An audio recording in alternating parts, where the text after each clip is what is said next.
Hello everyone, welcome to this session on how to learn DevOps the right way.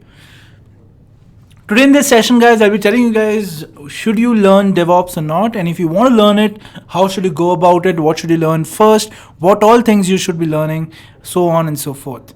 Now, before I start on with the video, guys, I request you all to click on that subscribe button if you're already not subscribed, because we do like YouTube live videos on every Tuesdays and Thursdays with different technologies every time for you, right? We also try to upload as many tutorials as we can so that the learning is at its peak on this Intellipaat channel. So do subscribe to our channel if you're already not subscribed, and do click on that notification button as well if you want to receive any notification for us whenever we upload any video. Now, moving on to the video, guys, now let's start on with the agenda of this session. So we're going to start off with why do you need to become a DevOps engineer, right? What is the need? Is there any future for a DevOps engineer? That all we are going to discuss, and why DevOps engineer. And then we're going to move on and understand what is a DevOps engineer role exactly.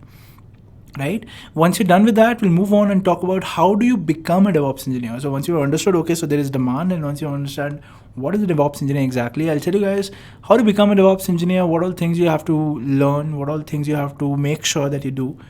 And towards the end, I'll also start off with how to get started. So once I've listed down all the things that you have to do, I'll probably give you a plan as to how you should go about executing it.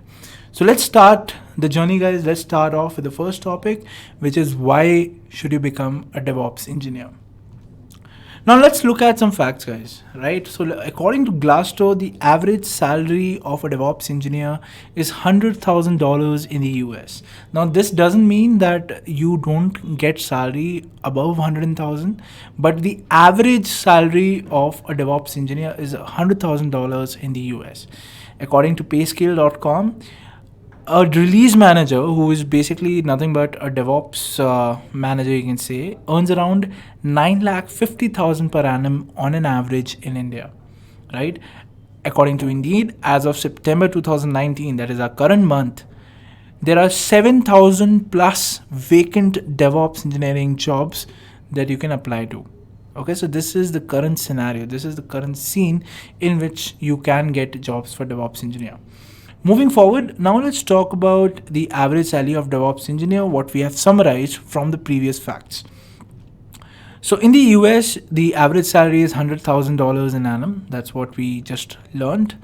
In India, the average salary is 5,69,000. If we take into account freshers who are becoming DevOps engineers, even experienced people like a release manager or a DevOps architect or a cloud DevOps architect, all of them, the average salary which you get is 5,69,000 an annum. And obviously, I have friends who are DevOps engineers who are very senior. They must be around, when I say very senior, not in terms of the number of years of experience, but in terms of what all things they know. And they easily earn up to around 20 lakhs per annum, and even more than that, right? So if you talk about people who are 10 to 15 years experienced in the IT industry, they can easily get even up to 45 to 50 lakhs per annum. That is the upper limit that I'm telling you in India as a DevOps engineer, right? And in the UK, it's 62,500 pounds an annum. That's the average salary of DevOps engineer. Moving forward, now let's talk about what is this DevOps engineer role. So we understood, okay, so there is there are a lot of jobs out there, and people are earning a lot. But what is this DevOps engineer role? What does it take to be a DevOps engineer? So let's first understand what is a DevOps engineer role. So basically, a DevOps engineer is a person who manages your application's lifecycle in your company. For example, let's say you have a set of developers who develop an application. Now, the journey of the code of that application from the developer's system to the production system, to the point you are able to access that application from your phone or your laptop or from an app, is what DevOps is all about, right? So there are a lot of things which happens in between, from reaching the production system to and from the point where it's just been coded on the developer system. Right, so what happens is when the developer develops the code, it has to be first tested, right? So there are some automatic suites that we have that can basically test your code, and once you test code testing is done, right? So this testing could be more of like, is your code readable? Is it understandable enough? So if this kind of testing is there, this happens on the lower end when you push the code by the developer.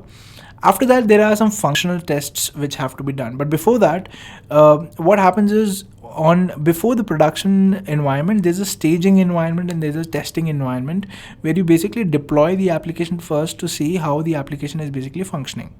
And the tests which have to be done on this, they are basically automated, right? So basically the application is deployed over there with all the dependencies involved automatically, right? And then the application is tested automatically, then it is staged, and again further it is tested for any edge cases, and finally if everything goes well, it is deployed onto the production. Now this life cycle is planned by a DevOps engineer, right? And this life cycle is basically automated by a DevOps engineer. So a DevOps engineer's job is to plan out, like if I have 100 people in my tech company, right, how to get work done by 100 people on the same product, right? How to distribute them work, how to plan out their activities. So all these things are basically planned by a DevOps engineer, and a DevOps engineer basically plays a key role in architecting how an application basically would be deployed when it's on a certain platform, right? Moving forward, guys, now let's talk about the skills or the tasks basically which a DevOps engineer does. Right, so a DevOps engineer is basically expected to be an excellent system administrator. He's expected to know about how to deploy applications. He should know about virtualization. He should have hands-on experience in network and storage. He should have an experience in coding, right? What that basically means is you should not be a hardcore developer and you should not be able to create mean stack or merge stack applications. What that basically means is if you read some lines of code, you should be able to understand what is happening in the code, what is the logic behind that code, right? So that much proficiency is expected from a DevOps engineer. Apart from that, soft skills are also a must, because the DevOps engineer role is also sometimes a customer facing role, wherein they are basically expected to ask the requirements of the customer, and according to that, they're expected to lay down a plan as to how things will be done. Right, so they should be acquainted with most of the automation tools which will basically create the whole DevOps lifecycle. Like I told you guys, that DevOps lifecycle requires automation. Automation is at the heart of the DevOps lifecycles, right? So you have to be acquainted with a lot of automation tools if you are working with the DevOps lifecycle. After that, you also need to have software testing knowledge. Now, the automatic tests that I was talking about, they are basically created by software testers, right? And the implementation is basically done by the DevOps engineer, but you should also understand how a software testing suite is basically created, right? You should basically know how to create a test from scratch, so that if you are deploying a test and if a problem occurs, you should know exactly where the problem is occurring. Right, and finally, he should also be acquainted with all the security best practices which goes into creating an architecture, because obviously you are dealing with a product. And if it's a product based company, and if you're dealing with a product, you are basically handling the heart and soul of the company, which earns the company bread and butter, right? So the most important aspect of this is security. So there should be no DOS attacks on your application. Your application should not be like the code that you're deploying, it gets leaked out somewhere. That should not be the case. So you should be ready for all the edge cases, and you should devise a foolproof security architecture for your application too. And these are the kind of expectations that are basically that people have from a DevOps engineer. Now moving forward, guys, I talked about a lot of big things. I talked about you knowing security architectures. I talked about you knowing a lot of architectures. I talked about you knowing automation tools. I talked about you knowing in and out of being a system administrator. Now, how do you get all these skills? Like if you're a person who is from an IT background or from a non-IT background, and you feel, DevOps is a thing that I might be interested in switching on to, how do you become a DevOps engineer? Okay, so let's try to answer this question by first listing down all the skills that we have to learn first. Okay, so we have basically taken up some jobs from different job portals, and these are the skills that are expected from a DevOps engineer. So this is a job from the Unilever company, and these are the requirements that they expect from a DevOps engineer. So the DevOps engineer should be good in Python. He should be good with Ansible, Chef, or Puppet. So that is either of these tools he should know. He should know Jenkins, he should know Java, he should know Docker, he should know Kubernetes, and he should also know about operating system, virtual machines, containers, proxy, engine, etc. Right? Don't get scared with these terms, guys. I'll give you a solution. I'm here to give you a solution, but I'm just letting you know what all skills are required. Okay. Then what else are required by a DevOps engineer? Again, this is a job by the company SAP, and they're hiring DevOps engineers, and these are the things that they expect. Again, they need Kubernetes, containers, Nagios. Nagios is basically a monitoring tool. They need cloud providers like knowledge of GCP, Azure. They also need Chef or Ansible. Okay, so these are some skills. Let's look at one more job profile. Let's talk about a company called Oracle. So they expect you to know cloud. You expect me to know CI/CD, Git, Docker or Kubernetes, Python, configuration management. So as you can see, most of them have the similar kind of skills which they are expecting in all the DevOps engineers job. Right? So let's list down what all are the skills expected. So you should know the configuration management automation tools that we have listed over here.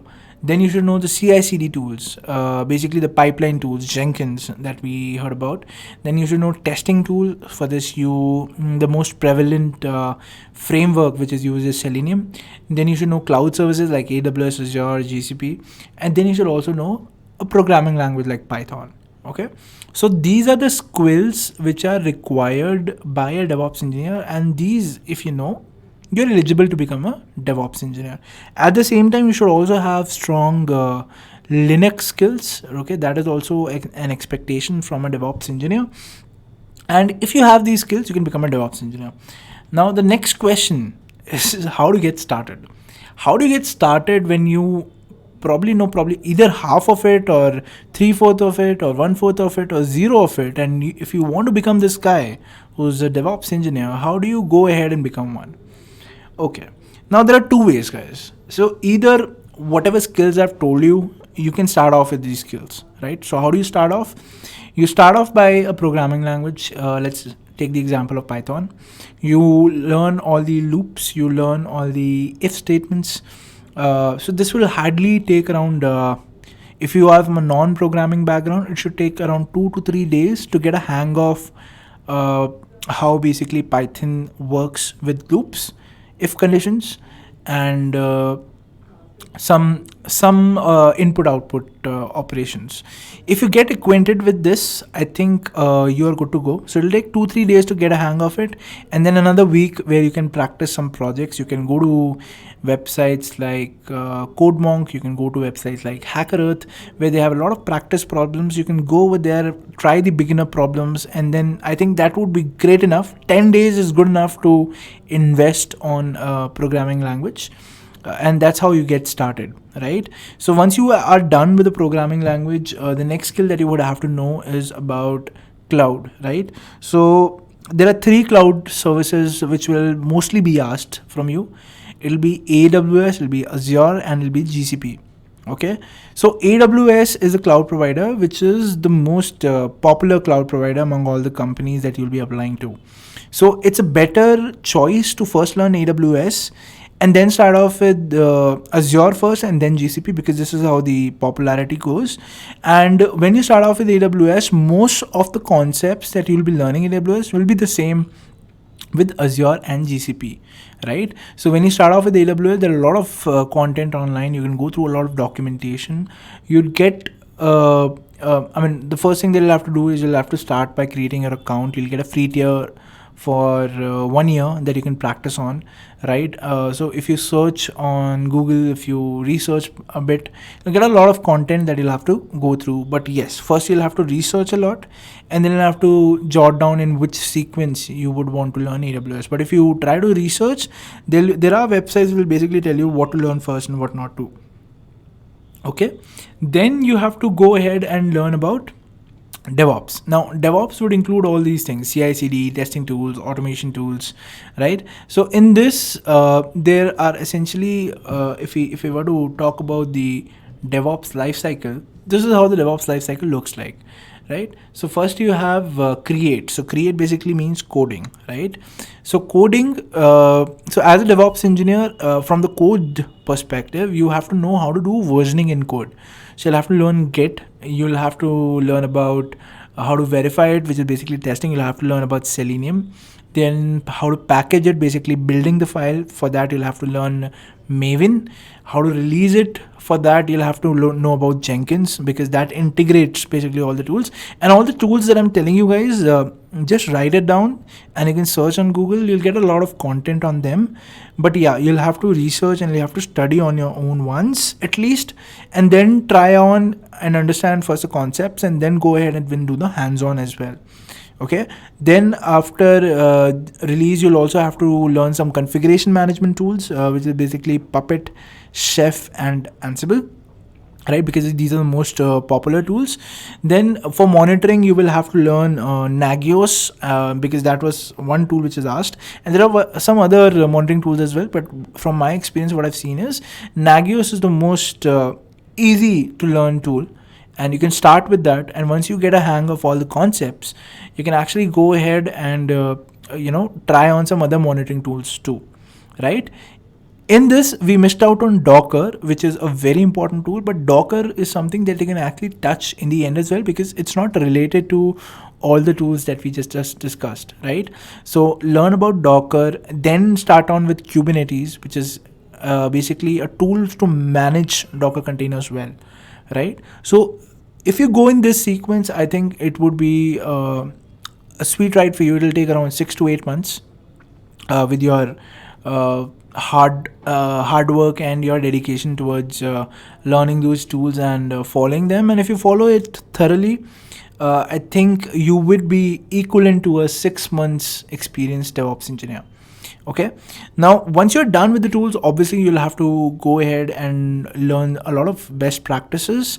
So if you are not a developer and if you're not a system admin, you will have to learn how architectures are basically deployed on production systems, right? And for that, you'll have to go through a lot of white papers. So you can actually refer AWS white papers, you can refer Azure white papers, and if you go through them, you will understand how the architectures basically are in the production grade, and then you can start implementing the tools that you have learned on these production systems, right, with the help of those white papers.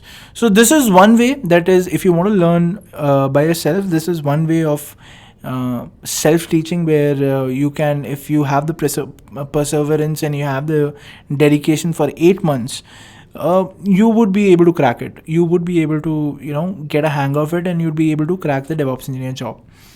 Now, there is a second way also, and that is what Intellipaat is here for. So we understood the demand of our customers. We understood, okay, so for preparing this role, obviously you need a lot of knowledge, a lot of skills. And that's when we came up with this Cloud and DevOps Architect Masters course. Now, what all do we teach you in this? We teach you AWS, we teach you Azure, we teach you Google Cloud, we teach you DevOps. And when I say DevOps, all the tools in DevOps, which are basically popular. And then we also teach you Python. So whatever I told you in the sequence, we will be following the same sequence over here. And apart from that, we also give you some other courses as well, which could be a good add-on to your profile. But the main focus would be on the classroom training. Now, what you basically get in the classroom training is you get live instructor-led course, which will basically be taught by an instructor like me on the fly. And if you have any questions, you can actually ask the instructor while he's teaching, right? And the instructor will basically teach you from his experience on production as to how he has deployed architectures, what are the best practices that they follow. Now, how will this help? This will basically expedite your learning process. So let's say if you were taking 6 to 8 months to prepare, by this mode, you can be done in at least like 3 months. In 3 months of time, you would be able to cover all these skills. And after that, it's just you and the practice sessions that you're going to undertake as to how you can, cover the session. Now, as a part of this training, because, there are a lot of tools to learn, and we understand that you are also professionals and you're already working, you'd have to take time out to basically learn this course. So what we have also done is we have made all this content available to you for a lifetime, which basically means even the live instructor-led classes, even after 5 years, if you want a live instructor to teach you these topics, he will be available for you to teach these topics. Okay, so that's a good thing that you get with the online classroom training. I'm sure in the comment section you would get the link for this course. Now let me also show you the content page as to how it looks like, and then we can go forward from there.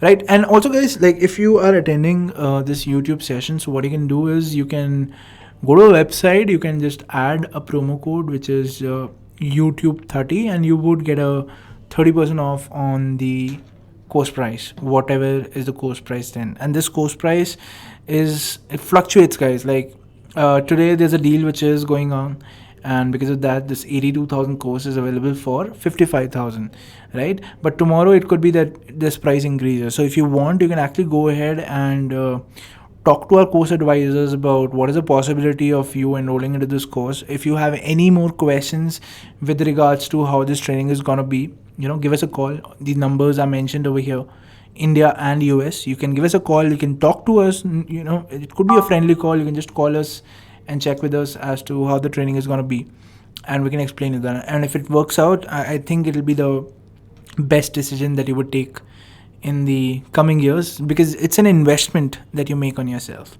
All right, so with this, guys, this was a short session. So this was about how to become a DevOps engineer.